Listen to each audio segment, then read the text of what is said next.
Hello everyone, welcome to Ramaile Padai.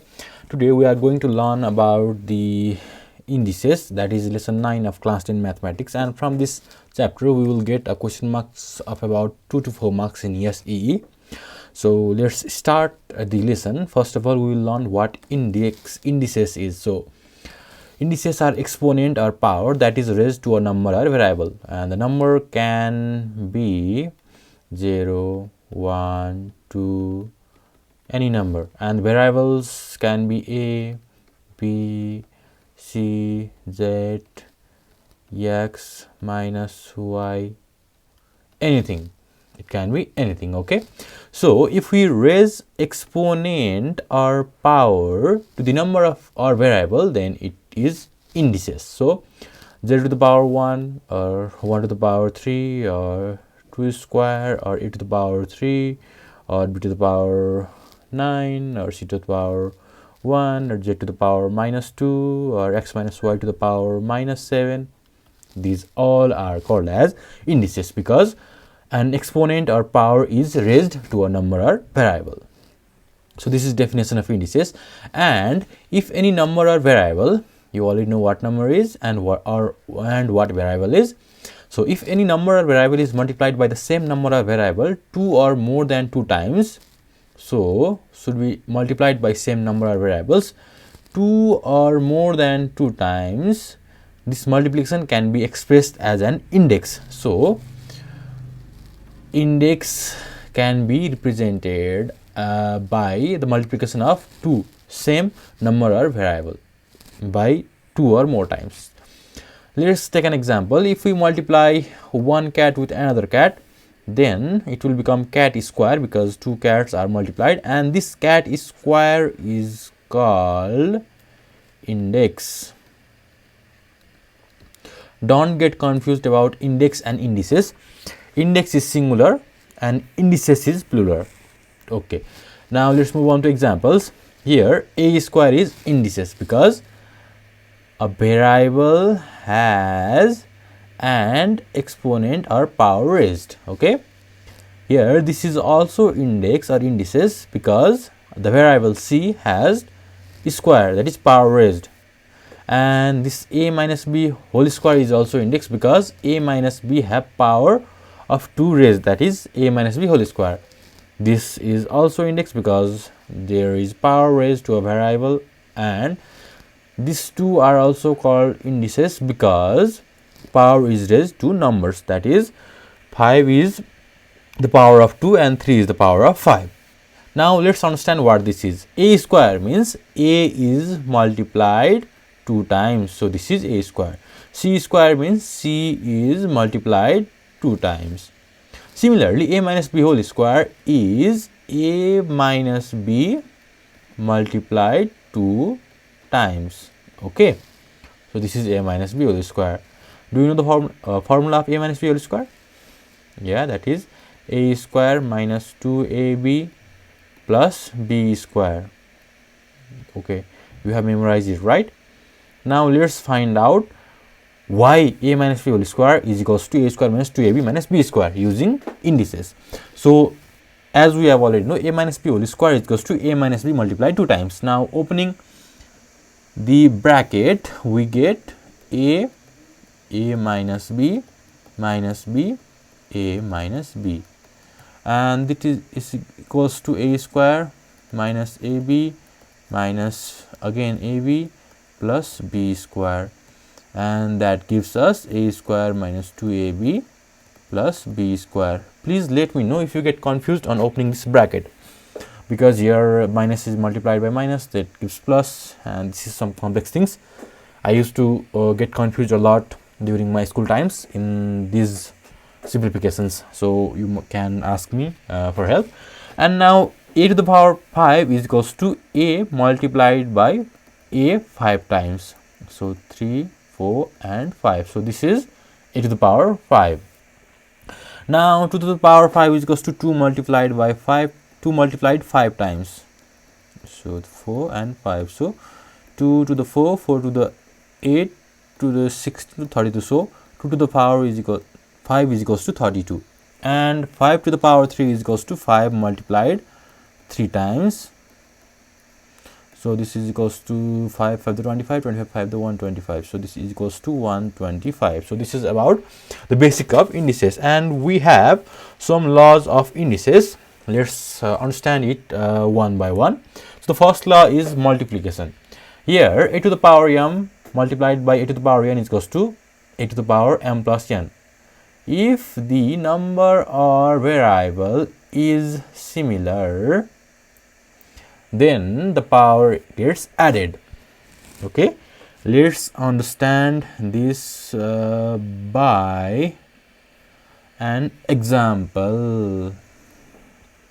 Okay, so let us suppose we have 2 to the power 3 multiplied by 2 to the power 2, and according to this law this should become 2 to the power 3 plus 2, that means 2 to the power 5. Okay, now let's find out value of these two terms. So 2 to the power 3 is 2 to the power 8, and 2 to the power 2 is equals to 4. That gives us 8 for the 32.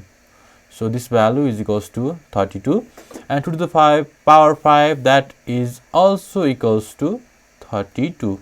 You can use your calculator to find out.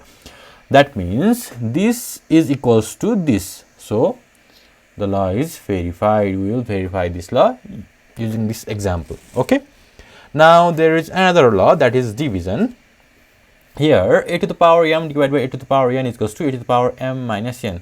Let's use this example once again. So 2 to the power 3 divided by 2 to the power 2, using this for law we get 2 to the power 3 minus 2 is equals to 2 to the power 1, and 2 to the power 1 is equals to 2. Okay, now 2 to the power 3 divided by 2 to the power 2, we have 2 to the power 3 is equals to 8, and 2 to the power 2 is equals to 4, and this is equals to 0. So this and this are similar, so this law is also verified. If you are getting confused in understanding this law, please don't stress yourself. You will learn as you go solve these equations problems. Okay, we will solve the problem together as well in our next video, I think. Now there is another law, that is power law. So power law basically means that if a to the power m has power n, then it is equals to a to the power m times n. So let's understand.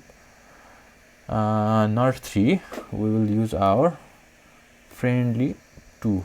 Okay, so 2 to the power 3 to the power 2 is equals to, according to this law, we have 2 to the power 3 times 2, that is equals to 2 to the power 6. So we have 2 to the power 6 value is equals to 64, and we have 2 to the power 3 square is equals to, so 2 to the power 3 is equals to 8, and this is 8 square, so 8 square is equals to 64. Here also this both are equal, so this law is also verified. Okay, now the power, there is also another one, power law as well, and that is a b power m is equals to a to the power m and to the power m. Let's write it. So let's a be 2 and b be 3 and m be 4. Okay, so according to this law, 2 into 3 to the power 4 is equals to 2 to the power 4 times 3 to the power 4. We have 2 to the power 4 is equals to 2, 4, 8, 16. So 16 times 3 to the power 3 to the power 4. Okay, 3 to the power 4 is equals to 3, 9, 27, 81. Am I right? Is that 81? Let me recheck. 3 to the power 4. So yeah, that is 81. So 16 times 81, and that gives 1296. Now we will find 2 into 3 to the power 4. that is equals to 6 to the power 4, which is okay, 6 to the power 4 is equals to 1296. So these both are equal, so this law is also verified. Now there is another one power law, and that is A by B power m is equals to A to the power m, B to the power m. For this we will write A as 4 and B as 2 and m as 3. Okay, now according to this law, this is equivalent to 4 to the power 3 by 2 to the power 3. Now let's solve this. 4 to the power 3 is equals to 64 and 2 to the power 3 is equals to 8. So that is equals to 8 is the 64, yeah, 8. Now let's find out 4 by 2 power 3, that is 4 by 2 is equals to 2 and power 3. 2 to the power 3 is equals to 8. So these two values are also equal. So this law is also verified. Okay. Now we have law of negative indices. So what this law basically means is that A to the power minus m is equals to 1 upon A to the power m. So let's write 2 to the power minus 3, and according to this law, this value is equals to 1 upon 2 to the power 3, and that is equals to, let's solve this, 1 upon 2 to the power 3. 2 to the power 3 is equals to 8. So 1 upon 8, and that is 1 by 8. Now let's find out 2 to the power minus 3 by putting the value on the calculator. So 2 to the power minus 3 on calculator gives 0.125, which upon converting to fraction is equals to 1 by 8, or let's say 1 by 8 is equals to 0.125. So these two values are equal. That means this law is also verified. Now there is also another one law of negative indices, and that is A to the power m. So A to the power m is equals to 1 upon A to the power minus m. So let's write 2 to the power 3, and according to this law, 2 to the power 3 is equals to 1 upon 2 to the power minus 3, and 2 to the power minus 3, let's find out. 2 to the power minus 3 is equals to 0.125, and upon putting this value on calculator we get the value 8. Okay, now we solve 2 to the power 3, and that is equals to 8 as well. So these two values are equal. That means this law is also verified. Now there is another law, that is law of zero indices. That means that any number or any variable that has power 0 is equals to 1.